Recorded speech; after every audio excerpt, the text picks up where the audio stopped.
Assalomu alaykum hurmatli obunachilar. Mana bugun ikkita DX210WA Revlon ekskavatorini Jizzax viloyati Zomin tumanidagi tashkilotga baraka qildik. Mana ko'rishingiz mumkin.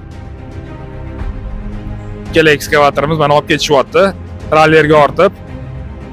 Kimga kerak bo'ladigan bo'lsa, shunaqa texnikalar bemalol bizga murojaat qilishingiz mumkin. E'tiboringiz uchun rahmat. Xayr, salomat bo'linglar.